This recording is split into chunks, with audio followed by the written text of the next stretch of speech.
going in. Look like it's snowing in. This room cause I'm throwing money. They think it is fucking funny, but I'm getting money. I'm getting money. I only live one way, that's Monday through Sunday. See me on the highway, they calling me a Friday. Then they see me passing by, then they call me a Friday. See me when I drive up, they calling me the driveway. And I got a swing. Man, it's Texas. It's the driveway. Damn, I'ma do my thing. What up, my guys? Welcome to another show, man. Late night NBA talk with Jay, man. We got a nice little slate here. A couple of plays that I'm liking. Hadn't made any bets, guys. To be perfectly honest with you, I'm not sure that I'll have any official plays for this show, but I do have two plays that I'm really close to making. One of them kind of waiting on an injury, but we're gonna talk about regards. What's up, Juju? My brother in the chat, man. It's all love. That's my guy there in Texas over there, man. My guy Juju. Everybody in the chat though. Tony, Annie, Markel, Alfonso, Scott. Glow the Wop, where I see you in there. Brandon Whedon, he been on there. He been a member for a while. Who else? My guy Mo, he been with us for a while as well. Who else? GC B4180, my guy been on there for a while. He says he's all over the Celtics tomorrow. I'm not gonna be the one that fucking talks y'all. I can't wait to go to that game, man. I'm not gonna lie. I kind of don't want to bet the game, just so that like tomorrow's my girl's birthday and we're going to the game and I don't want to be pissed off and shit, like, you know what I'm saying, ruin the night, because obviously when I'm betting on the game and then fuck around lose, it's gonna run me hot, man. So honestly, I'm not gonna lie, like I like the Celtics. I want to take Celtics first half and full game tomorrow. We finna talk about it, but I don't know if I'm gonna get there just because I want to like really just enjoy the game. I really want to enjoy the game, to be perfectly honest with you, man. But there is another spot as well, but I ain't here to waste your fucking time. Let's get straight to it. Let's go over to the streets of Detroit in this one, man. Pistons getting 2.5 points at the house versus the Brooklyn Nets in this one, laying 2.5 on the road. Now, obviously, the Pistons are really close to getting a win, in my opinion. They're only 1-9 straight up in their last 10 games, but they are 5-5 against the spread. They played the Heat really close as well.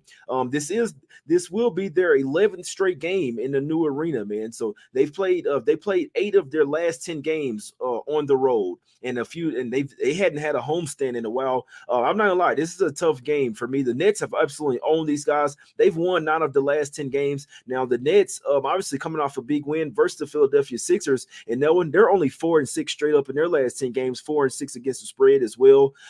It's just really hard to figure out the Nets, to be honest with you. They have a bunch of really good wings.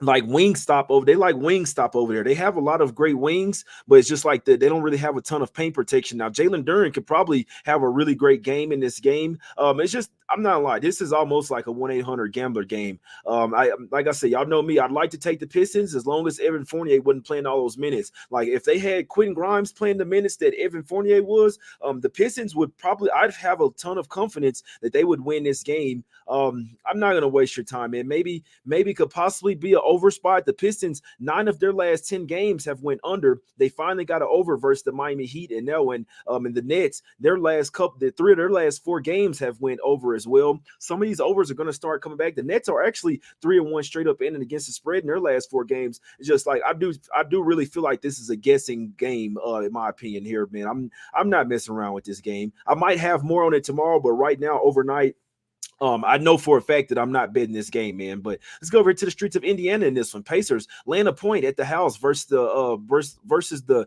Timberwolves right now. If the Pacers were smart, if they smell blood, they should come out here and be like, all right, look, the 76ers are bullshit. This is their chance to try to get that 7th seed over there. Let me just make sure real quick. I'm pretty sure that they're in the 7th seed, and the Sixers lost again tonight. So the Pacers have all the motivation in the world right now. They're 1 game out of the 7th. They're really so the Heat and the Sixers basically got like the same record. They're both the 6 and 7, and they're 6th seed and 7th seed. The Pacers might not catch the Heat, but they could at least get to that 7th seed and try to get home court advantage in that first play in the play-in game, the 7-8 or whatever. So if you seeing the Sixers over there losing, the Pacers got to have all the motivation in the world to be like, all right, guys, let's stop bullshitting here. This is our chance to make a run. They're coming off a big win versus the Mavs, which they needed. They've lost 5 straight versus the Minnesota Timberwolves as well, and they lost earlier this year December 16th as well in Minnesota, 127-109. Karl Anthony Towns will not be playing in this game. You kind of see the Timberwolves kind of tapering off. And I said this. Now they had a 7-game homestand. They won 4 of those 7 games. They only went 1-6 against the spread in a 7-game homestand. That's not good if you ask me. With the Minnesota Timberwolves, you didn't have to travel anywhere. You're at the house. You're playing some cupcakes. They played the Nets, the Spurs, the Grizzlies, the Kings. They lost a good game to the Clippers, faced the Blazers as well. Didn't cover versus the Blazers, didn't cover versus the Grizzlies, lost outright to a Kings team without De'Aaron Fox out there. They didn't cover versus the San Antonio Spurs. You see what I'm saying? So I don't really have a ton of confidence in the Minnesota Timberwolves right now. They're a great defensive team, and a lot of times, like when defense is going up against offense, I like to trust the defense more, but they're going to be missing their offense, like one of their main offensive guys in Karl Anthony Towns here, and it would be a matchup nightmare for the Pacers, who don't really have a ton of guards. I mean, a ton of big men that can fuck around and guard Karl Anthony Towns as well, man. So I'd like to say I lean to the Pacers in this one. I know that the Timberwolves are the better team, but they're the better defensive team. The Pacers are definitely the much more well-equipped offensive team. Another thing I don't like here, Benedict Mathurin is out. He's one of those type of players that doesn't seem like he matters a lot. He does matter a lot to the Pacers, but at least Tyrese Halliburton finally had a good game in his last game versus the Mavs in this one. Another one where I don't really have a super good feel on. It is the first of a back-to-back. And you know what? I don't necessarily like taking spots like this. Let me see. No, it's not the back of a back. So it's not a back-to-back. They will head back out on the road for 2 road games after this game, though, at the house for the Pacers. But like I say, the Wolves have just really been bullshitting lately. This is going to be a first game of back-to-back for the Wolves. They play the Cavs on deck. They got the Cavs on deck on Friday. And then after that, they're going to go to the West Coast as well, play the Lakers and the Clippers as well. So the way that the Wolves, their recent form, I'm not messing with them right now. I'll be perfectly honest with you. And this could be a game where Rudy Gobert kind of get ran off the floor as well. With the Pacers run up and down with the way that the Pacers run up and down the floor, these guys here, it's just gonna be really tough, man. I can't even look at the chat, man. I'm sorry, because I can't even look at the chat. Some people, I don't know. Some people really bothered me the wrong way, man. But I'm not even gonna look at the chat right now. I'm just gonna try to focus on the show here. But the game's not over, my guys. The game's not over. But the current form that the Wolves are in, I'm not messing with them. 1-7, 1-6 against the spread in their last 7 games, guys. It's Pacers or nothing for me in this game. Now let's go over here and talk about another team that's in horrible form. Mavs laying 4.5 points at the house versus the Miami Heat in this one. Looks super easy to take the Heat, to be honest with you. Like, I'm looking at this line, I'm like, Mavs laying 5. I don't know about that. Now, I can't say. I was looking at the interviews and looking at Luka being pissed off, which he acts like a huge brat out there, man. My guy is he's like a big kid out there, man. You see Luka throwing the water ball and shit. Somebody, I don't know what needs to happen to defense. Motherfucker, it's you.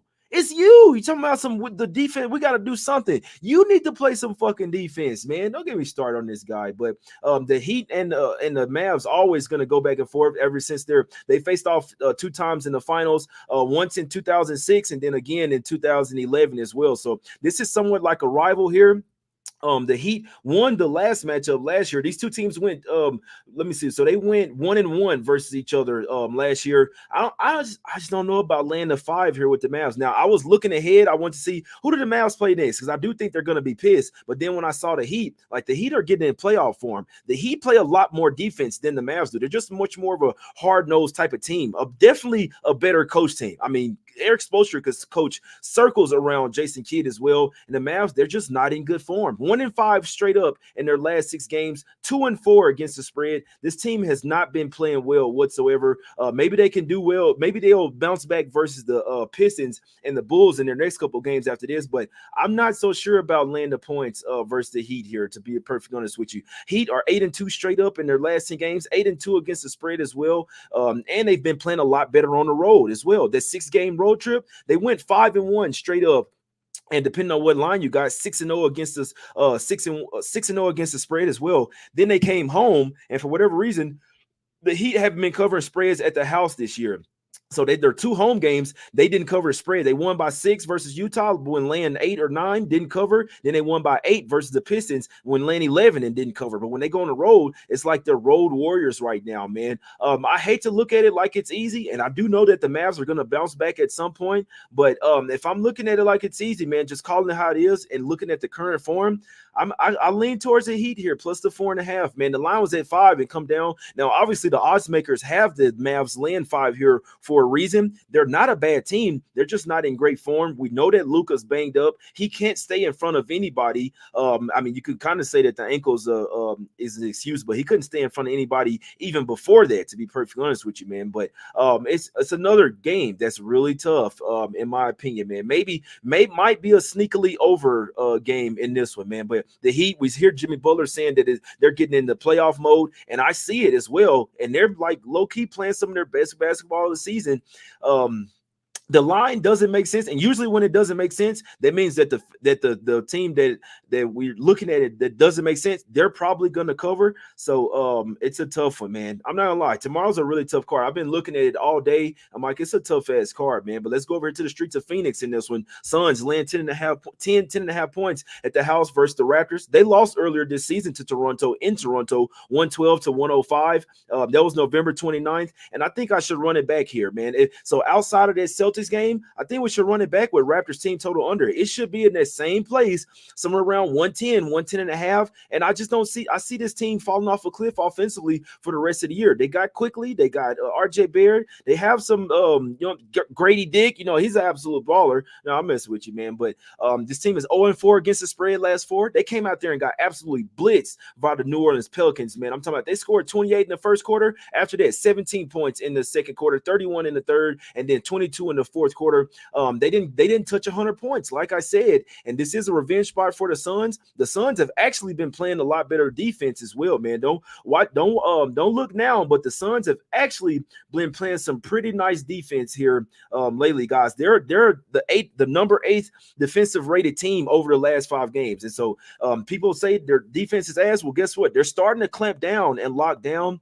I believe Nurkic left the last game. Obviously, you would need him out there to have the to at least stop the Raptors from getting easy buckets at the paint. But the Suns do have the Celtics on deck after this game. It's not the first game of a back-to-back, but I'd have to look at fading the Raptors in some type of way. I don't know if I want to lay the double digits with the Suns, but I do think that they're working on their defense. They're locking in, trying to get ready for the playoffs. And like I say, number 8 defensive rated team over the last 5 games. They held the Nuggets to 100. They held the Nuggets to 107 points, and the game went into overtime, guys. So I mean, I just don't see how the Raptors get past 107 here if they were able to hold the Nuggets to 107. The game before that, they lost to OKC, but still held them to 118. Held the Rockets to 118. Then held the Rockets to 105. Held the Lakers to 113 as well.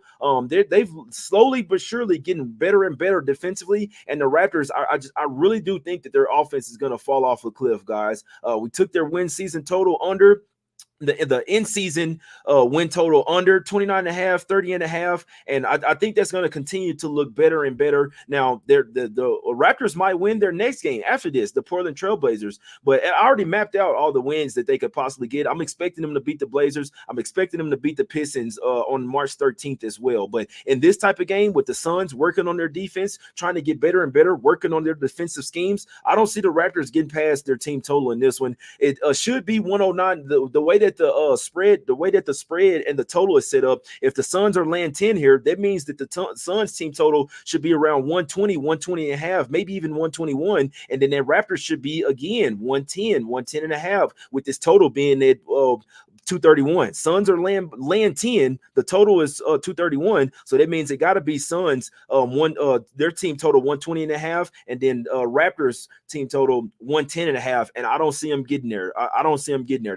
That should be the top look of the game. And a lot of times when I say something or like notice something with a team, you kind of just have to ride that. I made a mistake by not riding it with the Bucks. They had went out. I said that they was going to start balling. I took them versus the Wolves, and then I kind of got off of it, and then they rattled off six, 7 straight wins and covers as well. And I knew that, but I just had to keep riding with it. So Raptors team total under might be something to go with here for a while, especially in this game. So Raptors team total under 110.5 would be my top look tomorrow, guys. Let's go over to the streets of Denver in this one. Oh man, absolutely phenomenal game. This is gonna be the game of the season right here, man. I fucking hate that Jaylen Brown popped up on the injury report. When I saw that he was questionable, that shit pissed me off, man. Because I'm like, last time I went to a Nuggets game, Ja Morant was out. But if Jaylen Brown doesn't fucking play in this game, I'm gonna be so fucking pissed. I'm going to the game and I'm asking for a refund, all that good stuff, man. Got some really good tickets. I'm still gonna have a good time, but it really kind of pissed me off, guys. I'm not gonna lie to you, because I need everybody to be in this game. First off, I really want the Celtics to win this game. I think this is a big spot for them to prove it that they're the best team in the NBA. They're obviously going up against the reigning champs, the Denver Nuggets. They already beat you at the house 102-100 and stopped your undefeated home streak as well. So the Celtics got to come in this game like, all right, you want to beat us at the house? Then let's come in here and beat you at your house as well. This is a bounce back J spot for the Celtics, blowing a 22-point lead in the fourth quarter. And it's also a revenge game J spot as well from the Nuggets ending their home winning streak at the house. So the Celtics, and they were probably looking ahead to this game as well, man. But the Celtics have absolutely been balling. They are 7-5 against the spread after a loss. And then let me see, after they're 11-1 straight up after a loss, my guys. There's only one time all year that this team has lost back-to-back games, and that was all the way in that was November 8th and November 9th. So that was early in the season for the Boston Celtics and in the first half as well. So since those two games that they lost back-to-back, this team has went 9-1 straight up in the first half and 8-2 against the spread as well in the first half. But the really against the spread doesn't matter here because they just need to win the first half. 9-1 straight up in their last 10 games after a loss, guys, in the first half. And I think they do it here once again. Obviously, this is high altitude, but something tells me the Celtics try to come out here and send another message. This is the 2024 champs going up against the 2023 champs, in my opinion, guys. So huge game for the Celtics to show everybody that they're not bullshitting. They got revenge. I think they match up well. Last game, Porzingis didn't even play as well. They did end up losing by 2. They were laying 7 points. I really hope Jaylen Brown plays in this game. I'm not so sure if he is, but it looks like everybody else will be in there other than Jaylen Brown. But the spot says to back the Celtics here in the first half, 9-1 straight up, coming off of a loss, and then they're also 11-1 straight up as well, coming off a loss as well, my guys. So it might even be 10-1 straight up in the first half off of a loss. But the spot here is I'm only looking towards Celtics here. I know that the Nuggets at the house, people are looking at it at first like, oh, the Nuggets is a dog. Oh, I'm just gonna take that every time. They opened up as +1 for a reason here, and then it flipped to Nuggets -1 ever since Jaylen Brown was listed as questionable. But I do think that this is a spot, regardless if Jaylen Brown is in or out. I think the Celtics have enough. I think they have enough offense to stay with the Nuggets as well. Obviously, Nuggets coming off an overtime game as well. Celtics should be a little pissed after blowing that 22-point lead. They were probably looking ahead to this game. This is probably the Celtics' most important game of the season up to this point. Obviously, they really wanted that game versus the Warriors, but when this team locks in and when they're knocking down threes, there's nobody that really can stop them. Nobody can stop the Celtics other than themselves. I still think this is a Celtics spot. I'm going to have my green let's get some cash shirt on tomorrow at the game. I'm gonna be rooting for these motherfuckers. I had some little antlers. I'm gonna wear them on tomorrow's show as well. I'm gonna wear them on tomorrow's show, man. But some little lucky things that I got from the casino. But Celtics first half would be my top spot here, and then I also lean their way in the full game as well, my guys. Now got a couple more games. Unfortunately, these two teams are playing. I always like to look at watch the games when teams are playing. I always like to do that. You see what I'm saying? So the Warriors are facing off versus the Bucks right now, and the Bulls are playing as well. So it's really hard for me to gauge this one. I'll have more on this one tomorrow, depending on how many minutes players played, all that type of shit. You got to watch for injuries, little knick-knack, banged up type shit, all of that, man. So Warriors need every win they can get right now. Obviously, this is the Bulls' third game. It's going to be a back-to-back coming from Utah, from altitude, and it's going to be third game in 4 nights, all on the road for the Bulls. In this one, I would lean to the Warriors, but I need to see if they're going to possibly sit like Chris Paul in the second half of back-to-back or something like that. But I know that the Warriors need every win they can get, especially these games at the house.